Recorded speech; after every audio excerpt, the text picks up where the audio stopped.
Apakah selama ini Anda sudah benar dalam membuat daging kebab? Hari ini kita tidak akan bahas masalah bakso, tapi saya akan diskusi dengan Anda tentang masalah daging kebab. Nah, ini sekaligus menjawab dari request yang saya dapatkan dari YouTube, di mana untuk membahas tentang daging kebab. Oke, nah kalau hal yang akan saya bahas hari ini akan ada beberapa, yaitu lebih ke arah hal apa saja yang membedakan antara membuat bakso dan juga daging kebab. Karena pada dasarnya kan semua olahan daging itu ya kurang lebih agak mirip-mirip, cuma karena prosesnya, resepnya, komposisinya, dan hasil akhirnya cukup berbeda, sehingga ada beberapa faktor yang akan membedakan. Hal pertama yang akan kita bahas adalah tentang proses pembikinannya. Nah, seperti bikin bakso, bikin kebab pun juga sama-sama digiling. Cuma hal yang membedakan adalah kalau bakso, kita perlu menggiling dalam jangka waktu yang pas, kecepatan yang tinggi, dan pisau yang tajam supaya hasilnya bagus, halus. Kalau kebab justru sebaliknya. Karena pada umumnya hasil akhir daging kebab, setahu saya nih, itu tidak bisa yang sehalus seperti bakso, seperti sosis itu tidak seperti itu, sehingga proses gilingnya perlu kita perhatikan. Nah, kata kuncinya yang akan kita bahas hari ini untuk faktor yang nomor satu ini tadi adalah karena proses gilingnya, bikin adonan daging kebabnya itu tidak bisa terlalu cepat, tidak bisa terlalu tajam, sehingga biasanya ekstraksi proteinnya tidak akan maksimal. Karena kalau Anda nonton channel HM Prasaja kan sering kali kan saya sebutkan protein itu lebih aktif di suhu dingin, ketika proses gilingnya, cincangnya itu semakin bagus itu semakin aktif. Nah, kalau kebab tidak bisa terlalu cepat, maka kita perlu memperhatikan dengan sangat bahwa kita perlu memperhatikan daging yang kita gunakan itu nomor satu harus tinggi proteinnya. Nah, bagaimana kalau ternyata Anda bikinnya yang seperti pakai grade yang nomor 2, nomor 3 yang cukup banyak lemaknya. Kalau sudah seperti ini, biasanya karena mekanisme proses gilingnya itu tidak bagus, biasanya hasilnya nanti satu kenyalnya kurang, atau yang kedua ketika ditempatkan itu kan biasanya ditusuk apa sih istilahnya tiang, terus ditata, ditempelkan, lalu dimasak, dipanggang, dibakar kan. Nah, biasanya kalau hasilnya nggak bagus, ketika ditaruh gini itu akan jadi apa ya, istilah orang Jawa melorot sih. Melorot itu apa? Saking turun. Nah, sehingga hal nomor satu yang perlu kita perhatikan adalah kita perlu memastikan bahan baku yang kita gunakan, terutama dagingnya, nomor satu harus tinggi protein dulu.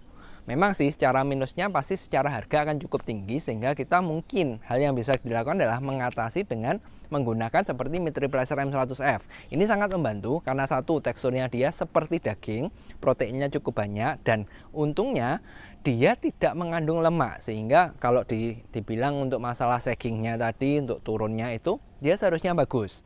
Lantas apakah hal ini berarti kita tidak bisa menggunakan lemak sama sekali? Jawabannya masih bisa, cuma yang perlu Anda ingat, kalau Anda menggunakan grade daging yang lebih murah supaya harga kebab Anda turun, Anda perlu menambahkan protein sendiri. Nah, sumber protein kan cukup banyak.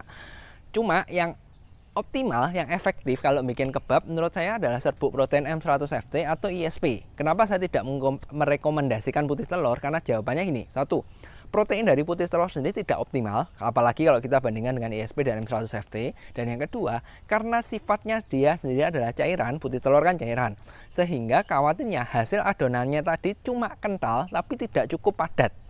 Kalau cuma kental tidak cukup padat, nah ini khawatirnya tadi itu melorot. Sehingga kalaupun Anda menggunakan grade daging yang lebih murah, misalkan kalau sapi ada yang namanya DMM atau grade daging yang lebih rendah, Anda perlu mengkombinasikan dengan protein tambahan seperti dari ISP atau M100FT. Ini akan sangat membantu Anda.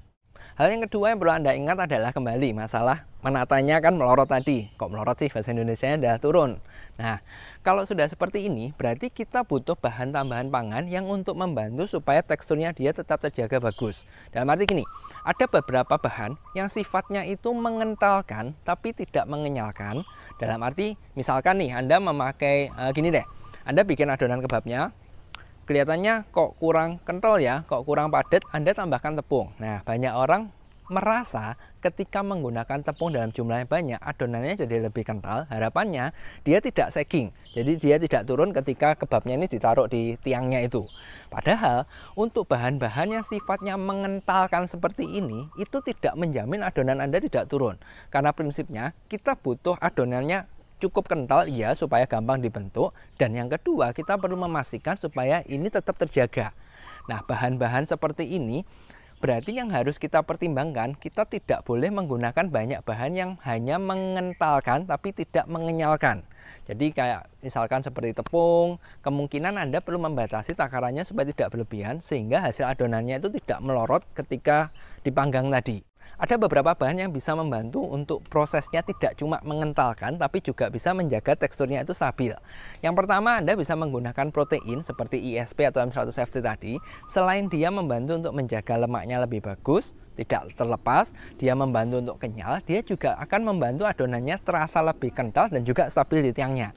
Kalau ternyata Anda sudah pakai nih ISP, M100FT, Anda sudah pakai dan ternyata masih melorot, masih turun, alternatif kedua yang bisa Anda gunakan adalah sodium alginat, di mana ini terbuat dari rumput laut sama seperti karagenan, dan dia sangat-sangat membantu sekali untuk menjaga teksturnya di tiang tadi.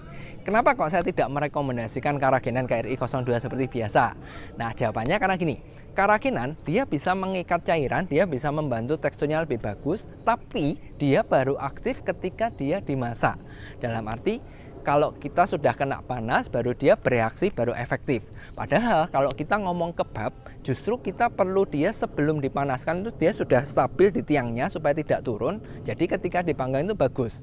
Nah, kalau kasus seperti ini, alginat yang bisa sangat membantu karena alginat tidak butuh suhu, dia bisa langsung aktif mengentalkan dan menjaga teksturnya sehingga dia akan lebih optimal. Oh ya, bonusnya, karagenan itu tidak bersifat heat stable, tapi kalau alginat itu sifatnya heat stable, dimana berarti dia akan sangat membantu ketika suhunya ini panas. Dan hal ini akan membawa kita ke faktor yang nomor 3. Faktor ketiga yang perlu Anda ketahui perbedaan kebab dengan bakso adalah dari sisi memasaknya. Kembali sih, kalau sisi memasaknya biasanya agak cukup bervariatif. Cuma setahu saya kalau memang pabrikan yang asli, biasanya mereka memasak kebab dengan suhu yang cukup tinggi, dimana biasanya suhu panggangannya itu biasanya lebih dari 100 derajat Celcius. Dan ini akan membantu sekali kalau Anda memiliki bahan-bahan tambahan yang akan menjaga suhunya stabil. Makanya tadi nomor 2 saya merekomendasikan alginat, dan saya sempat sebutkan bahwa dia heat stable karena ini, ada beberapa bahan yang dia aktif ketika terkena panas seperti karagenan, tapi dia tidak stabil di suhu yang panas. Sementara kalau kita proses memanggangnya itu kan diberdirikan gini tuh biasanya, dan kita butuh stabil di suhu panas. Ini akan sangat terbantu ketika kita menggunakan bahan-bahan yang sifatnya bisa stabil seperti alginat tadi.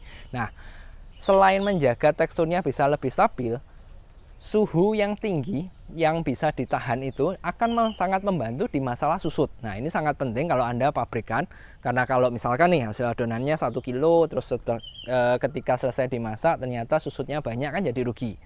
Bahan-bahan yang sifatnya heat stable seperti alginat tadi itu akan membantu mencegah susutnya itu minimal. Ingat, kata kuncinya minimal, bukan berarti meniadakan ya. Susut tetap pasti ada, tapi bagaimana kita meminimalkannya itu sangat membantu.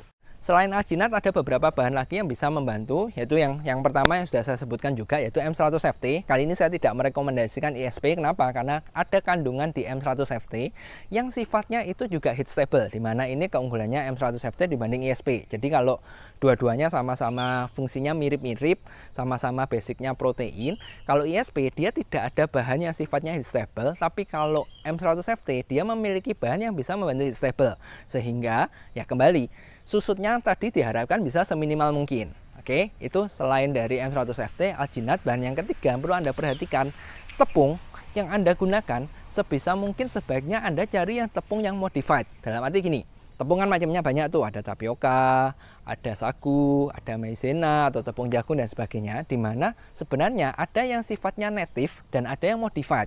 Modified itu berarti secara unsur kimianya dari tepungnya tadi itu sudah diotak-atik sehingga dia performanya lebih bagus dan umumnya suhunya itu lebih tinggi. Nah, jenis-jenis tepung seperti ini itu akan sangat membantu, selain dikenyalnya susutnya tadi, itu akan sangat membantu ketika kita memasaknya di suhu yang tinggi seperti kebab atau mungkin makanan kaleng seperti kornet, ham yang di kalengan itu, yang pokoknya yang masaknya di atas 100, akan sangat membantu kalau Anda menggunakan tepung-tepung yang modified. Oke, saya harap 3 tips ini bisa cukup membantu Anda untuk bisa menghasilkan kebab yang lebih bagus. Saya memang tidak membahas secara spesifik tentang resep dan sebagainya karena mungkin akan jadi panjang sekali. Jadi kalau misalkan Anda masih tertarik, ya Anda bisa kontak tim saya untuk dibantu untuk konsultasi. Atau mungkin Anda kalau mau request yang lain tentang pembahasan kebab yang lain juga boleh. Atau Anda mungkin olahan daging yang lain selain bakso, mungkin sosis, nugget, siomay, dimsum, pempek, dan sebagainya. Jika Anda tertarik, silakan komen. Kalau memang ada yang bisa saya bantu, nanti saya buatkan videonya seperti ini.